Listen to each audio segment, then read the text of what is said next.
Bonjour à tous, on va s'intéresser au capteur d'humidité du sol et puis aujourd'hui on avait fait déjà une première mesure, on faisait la mesure et puis on regardait comment était ma plante et puis s'il fallait on la suivait, s'il fallait arroser ou pas.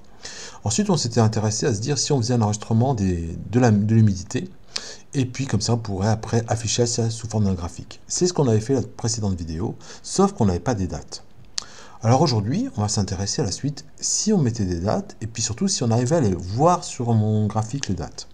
Alors mettre des dates, c'est relativement compliqué parce que le fichier qu'on va récupérer quand on va faire le transfert, il va avoir bien sûr la mesure et la date. Pour faire cette date-là, ce sera d'autres vidéos parce que pas sur un coup, il faut déjà arriver à ce que quand le système est autonome, qu'il réussisse à se mettre à l'heure. Et ensuite, quand il est autonome avec son alimentation, qu'il est à l'heure, gérer le temps. C'est plutôt facile, mais il y a quand même quelques commandes à connaître. Et puis, se mettre à l'heure, c'est pas non plus simple. Certainement qu'on passera par du Wi-Fi ou par une autre technologie suivant la situation où vous êtes. Chez moi, je suis en salle de cours, donc j'ai du Wi-Fi dans ma salle, donc je prendrai le Wi-Fi certainement. Ensuite, vous voyez que le format de l'heure, il est un peu bizarre. La date, je veux dire. La date, c'est pas la date, on dirait un truc bizarre. En fait, c'est le nombre de secondes qui a eu lieu depuis une date. Alors la date en l'occurrence ici c'est le 1er janvier 1970. C'est la base pour Python. C'est la base aussi pour MicroPython sur cette carte là. C'est pas la base pour le MicroPython d'une ESP32 qui est au 1er janvier 2000. C'est pas la base d'Excel qui est au 1er janvier 1900. Ce n'est pas la même base non plus que iOS, etc. Donc chaque date, chaque système, et même parfois chaque logiciel a son propre timestamp. D'accord, sa date de départ, on appelle ça l'époque. Voilà, pour être précis. Le timestamp, c'est le chiffre qu'on récupère. Alors vous avez un outil, si vous voulez aller voir tout ça. Alors nous, aujourd'hui, on va s'intéresser juste à se dire, on a déjà récupéré la date. On va imaginer qu'on a déjà récupéré la date. Alors si vous voulez en générer, vous fabriquez avec ce petit outil ici, vous avez des simulateurs. Et puis, on va essayer de voir si on arrive à tracer ça. C'est une extrême simplicité. Déjà, vous voyez qu'il y a deux données. Donc il faut une donnée ici et une donnée ici. Donc j'ai créé deux tableaux. Un tableau X pour les dates, un tableau Y pour les mesures. OK ? Ensuite, on va essayer maintenant de convertir tout ça. Vous voyez que le fichier, quand je fais une lecture d'une ligne, il y a un point-virgule. Pour ça, il faut déjà, quand je lis ma ligne, la couper en fonction du point-virgule. C'est ce que je fais ici. Je fais un split. D'accord ?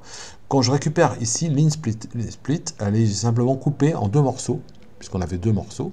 Le premier morceau qui correspond à l'humidité, le premier morceau, c'est le 0. C'est l'indice 0. Je le mets dans Y. C'est bien des mesures. Et le deuxième qui correspond à une date, il va falloir que je récupère un chiffre. Sauf que, on l'a dit, c'est du timestamp. Donc il faut le transformer en date, en vraie date. Donc on fait ça comment? Eh bien il y a un truc qui s'appelle from timestamp. Voilà, venant de ce timestamp. D'accord? Donc on va prendre le timestamp, on from ça, on va le transformer en date time. En fait, en date et en temps en même temps. D'accord? C'est la date et l'heure. Alors pour ça, vous avez dans le module datetime, c'est pour ça que j'ai fait import datetime ici. Il y a une classe qui s'appelle datetime et dedans il y a une méthode qui s'appelle fromTimestamp. Voilà, d'accord. On fait tout ça et en faisant ça, on récupère ici bien une date qui est bien un format, attention, datetime. Vous voyez, j'ai imprimé. Alors là, je n'ai pas fait de print, mais si je fais le print, c'est bien du datetime. C'est pas du texte.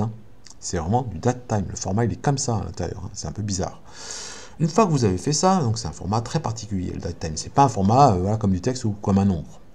Une fois que vous avez fait ça, c'est super simple. Après, il ne reste plus qu'à faire tableau X et tableau Y, puisqu'on fait un plot de deux tableaux en même temps. Voilà. Et c'est fini. Donc j'ai enlevé quelques lignes avant, voilà, j'ai fini. Et ça donne bien ce tableau-là. Alors même si vous avez l'impression qu'il vous manque une date sur deux, c'est pas grave, c'est parce que comme il y en a beaucoup, c'est lui qui gère tout seul.